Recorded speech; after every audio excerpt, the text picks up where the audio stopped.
ao nome de Jesus. Vamos lá. Assim diz o Senhor: uma voz se ouviu em Ramá,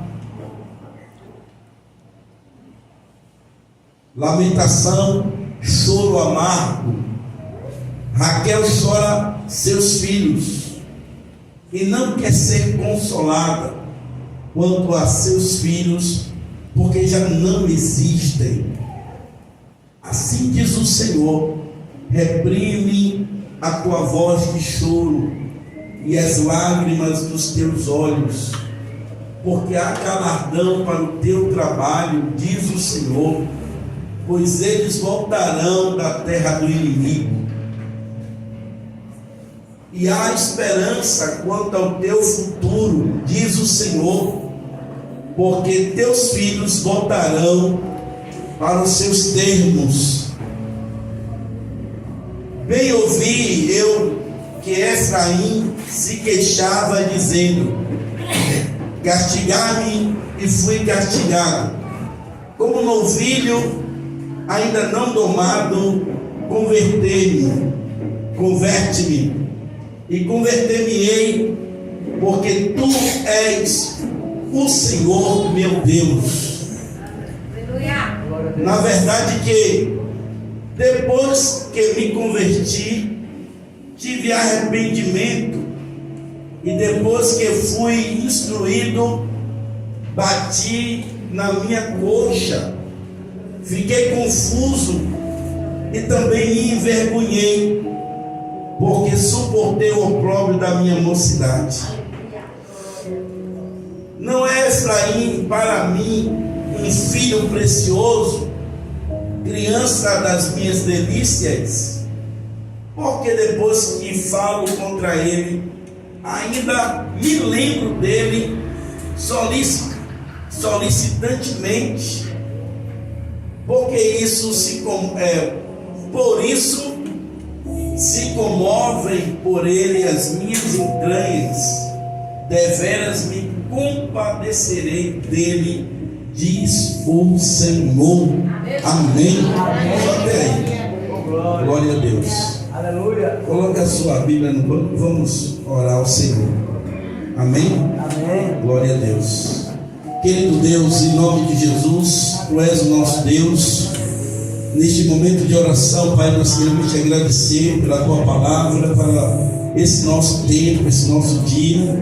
O Senhor tem preparado para falar conosco, e aqui neste momento o Senhor, ó Deus, através do teu Espírito Santo, possa ministrar em nossas vidas, ó Pai, a tua palavra, aquilo que está no teu coração para as nossas vidas. Senhor, em nome de Jesus, nós te pedimos, Pai, toma a tua igreja, os teus filhos nas tuas mãos, fala conosco, abre o nosso entendimento, nossa compreensão.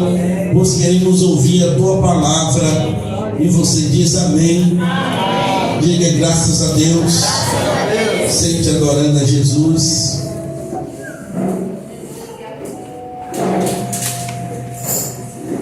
Amém. Pediria agora aos irmãos, por gentileza. Aleluia. Amém. Glória a Deus.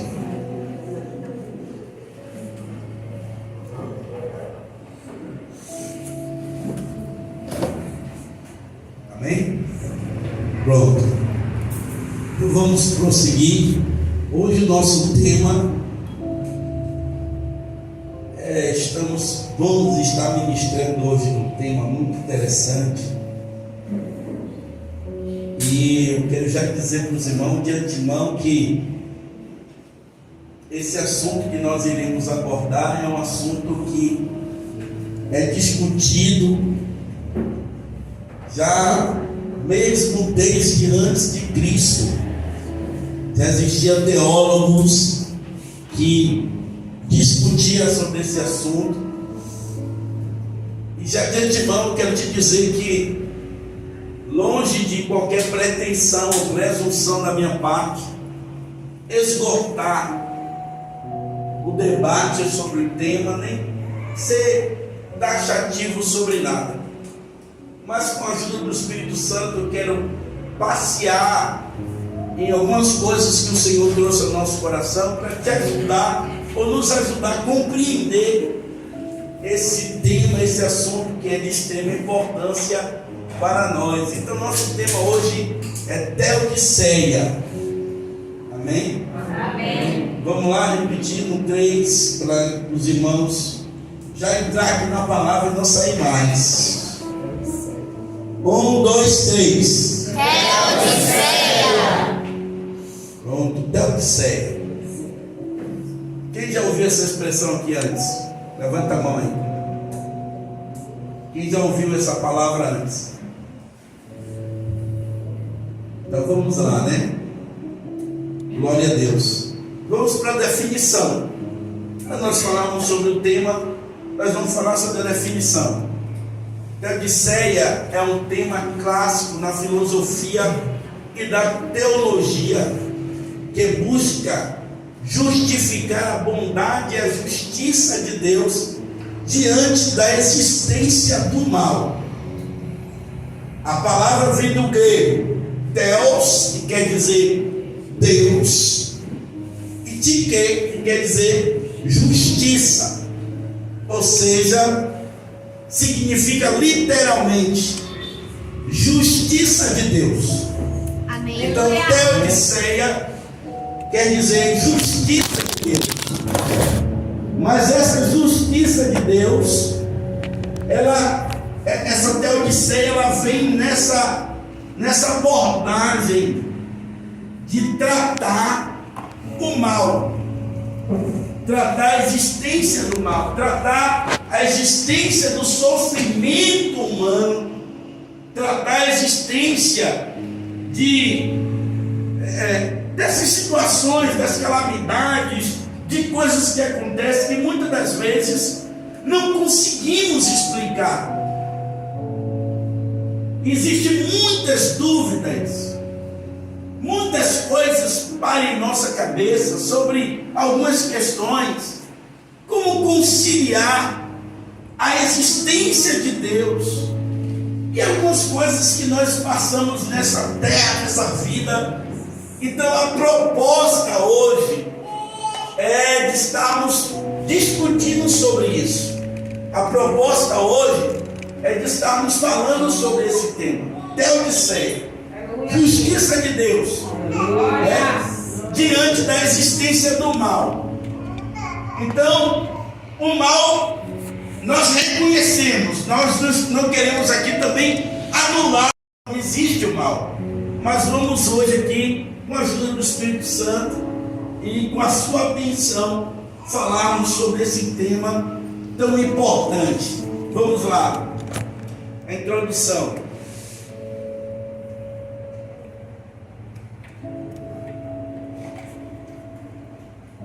Glória a Deus. Aleluia. Lembra o celular aqui? Celular. Glória a Deus. Vamos lá, assim mesmo. A Bíblia é. Não ficar preso. Glória a Deus.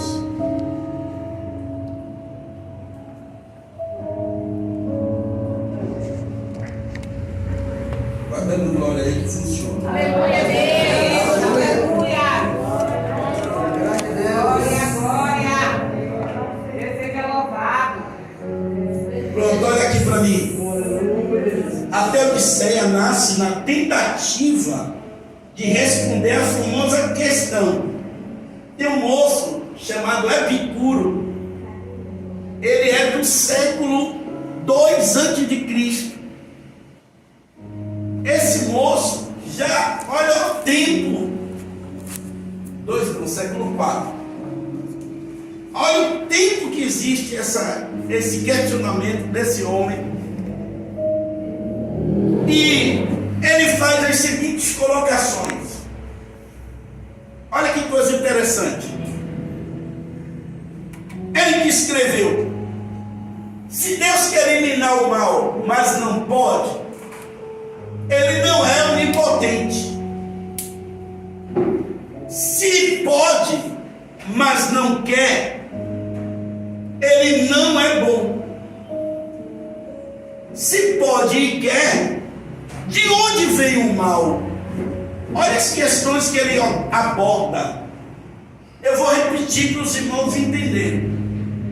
Se Deus quer eliminar o mal, mas não pode, então Deus não é onipotente, não tem todo o poder, porque se ele quer eliminar o mal e não pode eliminar o mal, ele não é onipotente. Se pode, mas não quer eliminar o mal, ele não é bom. E se pode e quer, de onde vem o mal então? Olha as questões que esse homem coloca. E olha o tempo.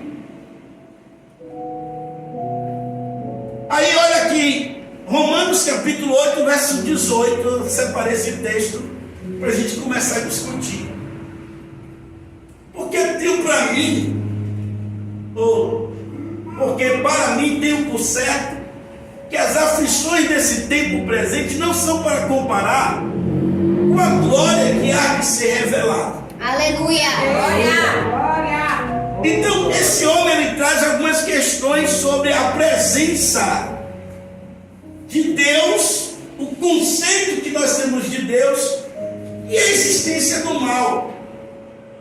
E ele diz: se o mal existe e Deus não pode eliminar o mal, então Deus não tem todo o poder assim. Mas se Deus não quer eliminar o mal, Deus também não é tão bom, porque Ele está deixando o mal. E se Deus pode e quer destruir o mal, de onde vem então Ele? São questões que a gente vai discutir aqui com os irmãos com base nesses textos. Tá bom? Aí tem vários teólogos que discorrem, que trazem abordagens acerca desse tema. A presença do mal diante de um Deus tão poderoso como é o nosso Deus. E aí nós vamos fazer um paralelo das principais abordagens com a visão bíblica, porque acima de qualquer coisa, nosso parâmetro é a palavra de Deus. Aleluia! É a palavra, a Bíblia Sagrada, Aleluia. que nos dá um norte, que nos traz, sabe? Então, Agostinho de Hipona, mais conhecido como Santo Agostinho, olha o que ele escreve sobre esse tema. O mal não é uma criação de Deus, mas a ausência do bem. Aí essa expressão é conhecida como private boni, que é ele explicando que o mal é somente a ausência de Deus. Ou seja, quando Deus não está presente, aí que é o mal. E ele usa a expressão: o mal é a ausência do bem, como a sombra é a ausência da luz. O mal não tem substância própria, mas é a corrupção daquilo que Deus fez bom. Deixa eu explicar aqui para os irmãos. A visão de Agostinho é que Deus fez tudo de bom, como está escrito na palavra, né? Deus fez tudo que Deus fez, foi bom. Mas onde que surge o mal então? Surge o mal a partir da corrupção daquilo que Deus fez de bom. Aí é o mal. Porque Deus fez bom e Deus deu um livre-arbítrio ao homem para que esse pudesse se posicionar. Mas segundo Agostinho, com esse livre-arbítrio que o homem escolhe e procurou corromper aquilo que Deus fez de bom, surgiu a figura do mal. Então, para explicar melhor para os irmãos, apesar de que essa explicação da ausência da luz em relação à sombra é bem pedagógica, mas deixa eu falar aqui para os irmãos. É quando alguém diz assim: o mal surge quando Deus não aparece. É alguém amaldiçoado quando alguém não conta com a bênção de Deus. Então, quando existe a ausência da bênção do Senhor, a pessoa começa a conviver com o mal. Essa é a visão sobre esse tema de Agostinho. Mas vamos lá. Leibniz, no século 17, olha o que ele diz. Foi quem criou o termo teodiceia. O mal é permitido por Deus porque no conjunto da criação serve a propósitos maiores que só Ele vê. Ou seja, esse teólogo, a ideia dele é que as questões ligadas ao sofrimento, à dor, ao mal, às calamidades, as coisas que nós enfrentamos nesta vida, são coisas que nós não temos pleno conhecimento dessas coisas, e são coisas que só Deus é que sabe o porquê, e que nós não temos esse domínio sobre isso. Então ele leva a existência do mal para esse ambiente, um ambiente transcendente, um ambiente que nós não temos domínio. Ele diz: olha, Deus, o mal é permitido por Deus porque no conjunto da criação serve a propósitos que só Deus ele consegue ver, ele consegue dominar. Aí eu coloquei aqui um texto de João, capítulo 13, verso 7, para os irmãos compreender.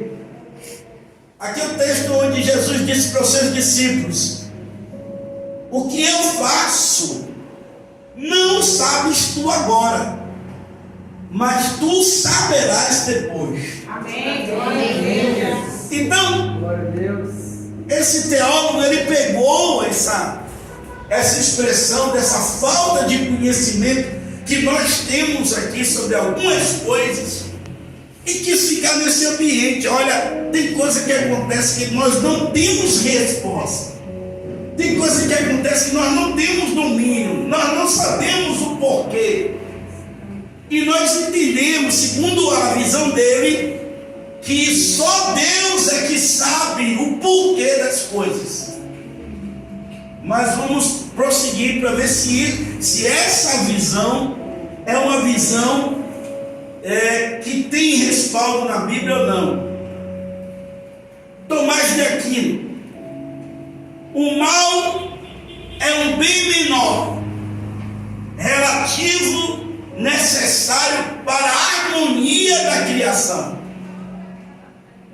O mal físico, a dor, morte, pode cooperar para um bem maior.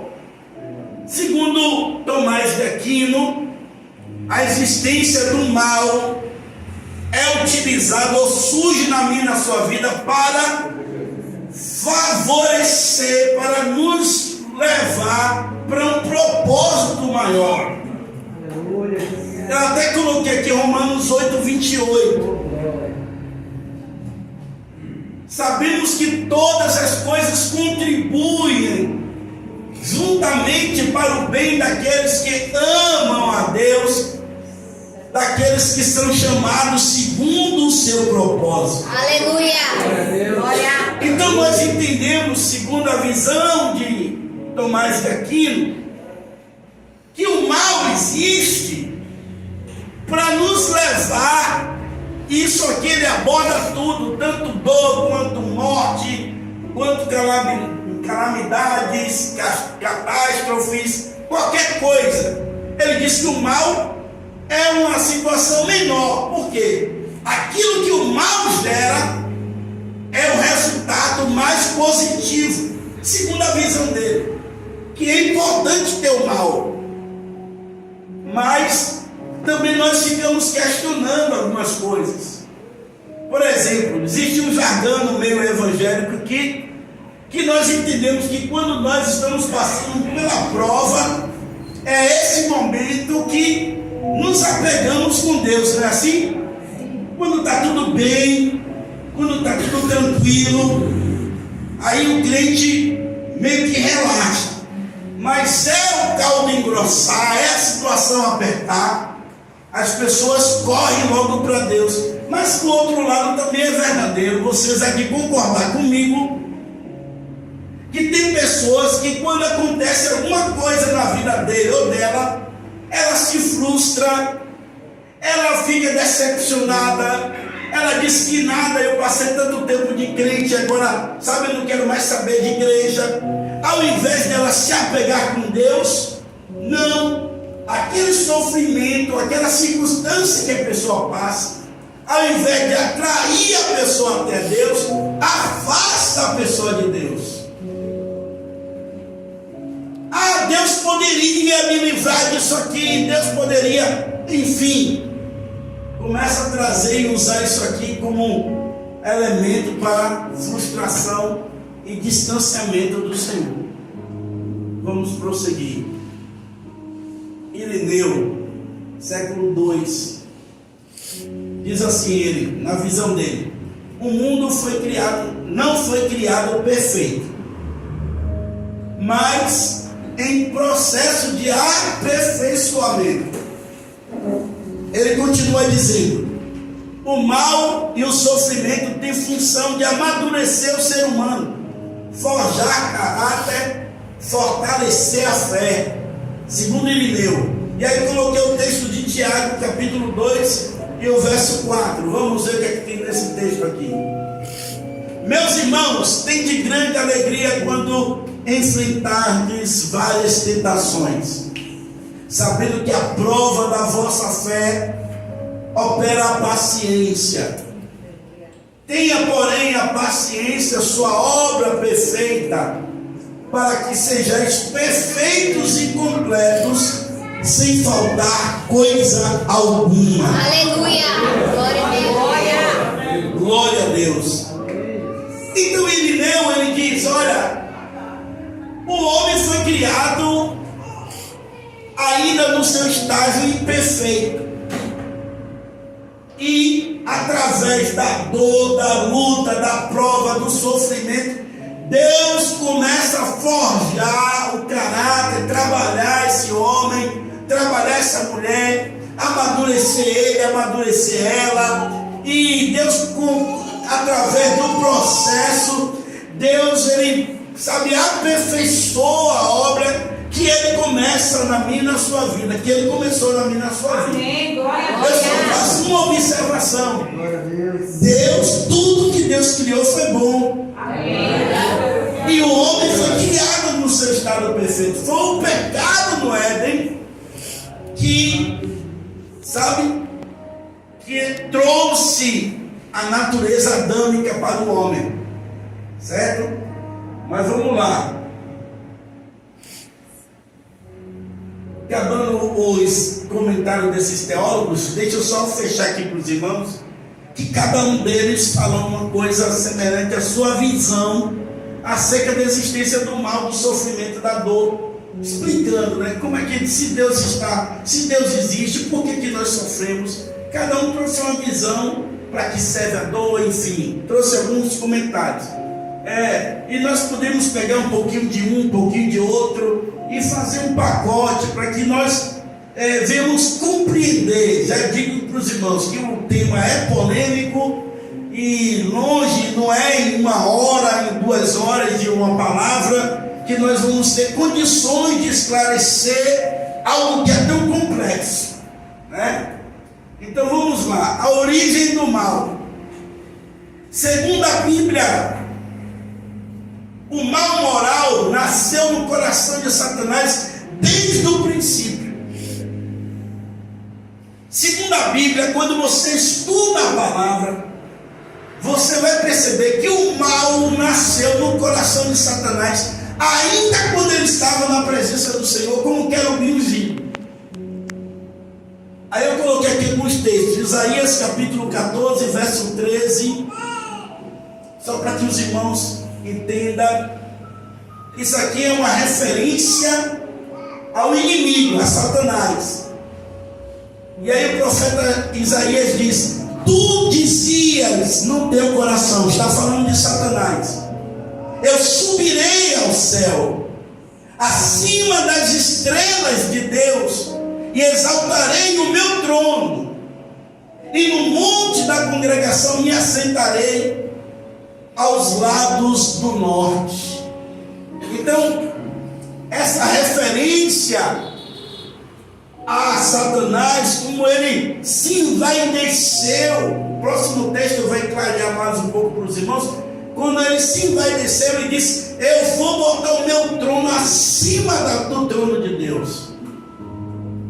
Ezequiel 28:14, também referência a Satanás. Tu eras o querubim ungido para cobrir e te estabeleci. No monte santo de Deus estavas, e no meio das pedras afogueadas andavas. Perfeito eras nos teus caminhos, desde o dia em que foste criado, até que se achou iniquidade em ti. E na multiplicação do teu comércio, encheram o teu interior de violência, e pecaste, e por isso te lancei profanado do monte de Deus, e te fiz perecer, ó querubim cobridor, do meio das pedras afogueadas. Essa referência aqui foi ao comportamento do nosso inimigo, que ele é criado por Deus, o querubim ungido, mas ele era tão perfeito que através da multiplicação do seu trabalho ele se envaideceu, e por isso que ele disse: eu vou botar o meu trono acima do de Deus. Ou seja, se achou iniquidade no coração dele. Então por isso Deus, te lançou ele, te arrancou ele do céu condenado, certo?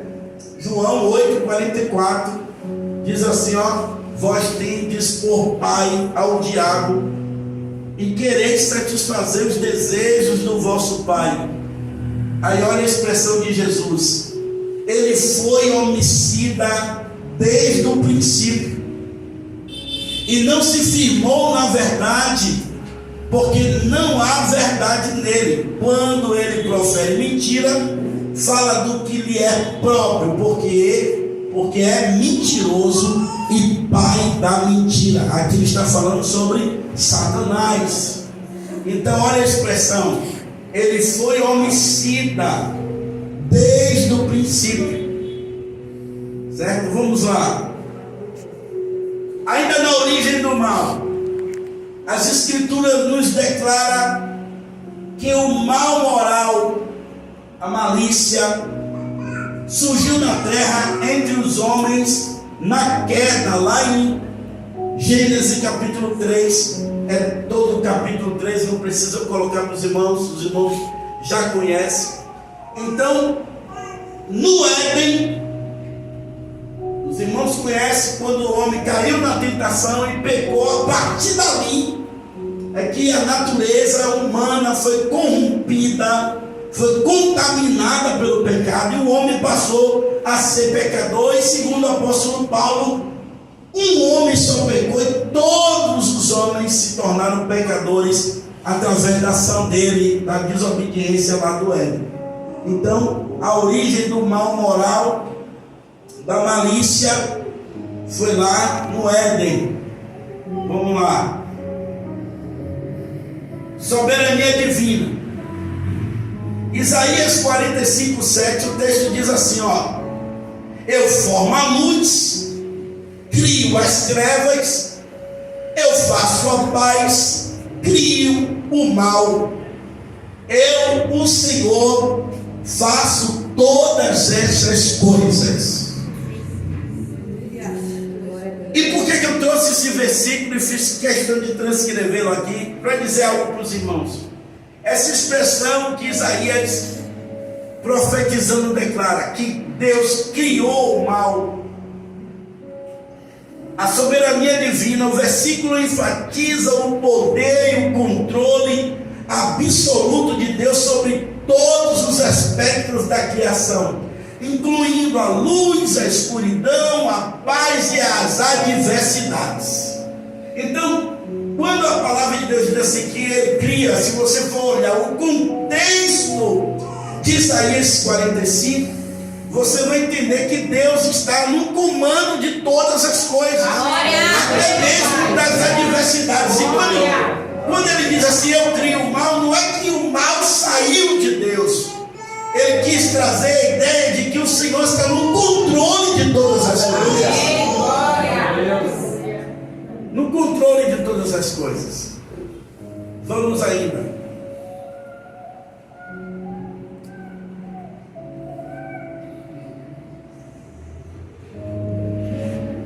Você vê o próximo slide.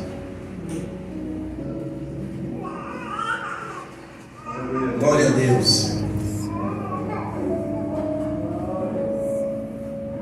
Isaías 54:16.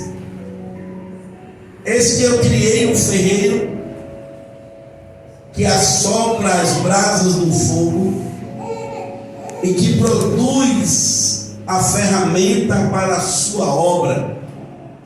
Também criei o assolador para destruir. Deus é Senhor até sobre os que criam instrumentos de destruição. Ele não é o autor do pecado, mas governa a história de modo que o mal não tem poder último sobre o povo de Deus. Aleluia. O verso 17 do capítulo 54 é aquela expressão que a igreja conhece: toda ferramenta preparada contra ti não prosperará. Então é um contexto. Quando Deus diz assim, eu crio um assolador, é como a palavra de Deus diz, olha, eu tenho poder sobre esse. E é por isso que ele diz no versículo 17, toda ferramenta preparada contra ti, ou seja, toda arma de destruição não prosperará. Por quê? Porque ele está no comando, está no controle. Amém. E não permite. Amém? Glória a Deus. Maravilha. Dito isto, eu quero dizer aos irmãos o seguinte: em Deus não há mal. Aleluia. Olha o que diz 1 João capítulo 1, versículo 5. Deus é luz e nele não há trevas nenhuma. Amém. Deus é luz, Deus não tem pecado, o mal não existe em Deus. Tiago capítulo 1, verso 13. Ele não pode ser tentado pelo mal e não tenta ninguém. Aleluia. Ou seja, ele não pode ser tentado pelo mal e não tenta ninguém. Deus é soberano sobre o mal, mas jamais é o autor do mal. Ele tem o domínio, ele tem o controle, ele é soberano. Lembra da passagem de Jó? Onde o inimigo só foi até onde Deus determinou que ele fosse. Então Deus, ele tem o controle e ele é soberano. Agora o mal não vem de Deus. Vamos lá. Glória a Deus. Questionamentos. Por que as pessoas boas sofrem? Não ouvimos isso sempre? Por que as pessoas boas sofrem? Muitas das vezes adicionamos desgastes tentando descobrir a origem ou a causa dos nossos sofrimentos. Eu vou ter que ir no mundo espiritual. Por quê? Deixa eu explicar isso antes de prosseguir. Senhor, como é que pode o Senhor levantar um povo mais pecador do que nós para punir o seu povo? Aí sabe qual foi a resposta de Deus para Abacuque? Olha, eu levantei, eu permiti que eles viessem, mas só pelo fato dele tocar em vocês, a minha mão vai pesar sobre eles. Sabe, irmãos, nós somos meninas dos olhos do Senhor. Não somos fáceis, não, somos difíceis, somos seres humanos, teimosos, pecamos, muitas das vezes, coisas que não era para fazer, nós fazemos e somos, sabe, somos frequentes nos erros, mas mesmo assim, a graça de Deus nos ama e nos alcança. Que sabe o que eu quero te dizer? Que eu estou aqui, não porque eu faço coisas boas, não, é porque a graça de Deus tem me alcançado até aqui. E se você está aqui, é porque a graça de Deus tem alcançado a sua vida até aqui. Glória a Deus. Sabe, Oséias capítulo 6, verso 1. Aleluia. Olha o que está escrito aí. Vinde e tornemos ao Senhor, porque Ele despedaçou e nos sarará, feriu e nos atará a ferida. Ou seja, isso aqui é o contexto de Deus dizendo: olha, foi Deus que permitiu que o mal viesse sobre as nossas vidas, mas o mesmo Deus que permite o mal é o mesmo Deus que traz o bálsamo, traz a cura, é o mesmo Deus que traz restauração, é o mesmo Deus, aleluia. Por quê? Porque Deus não quer, irmãos, que nós pereçamos. Glória a Deus. Amém? Vamos lá. Amém. Estamos concluindo. Ainda nas aplicações práticas.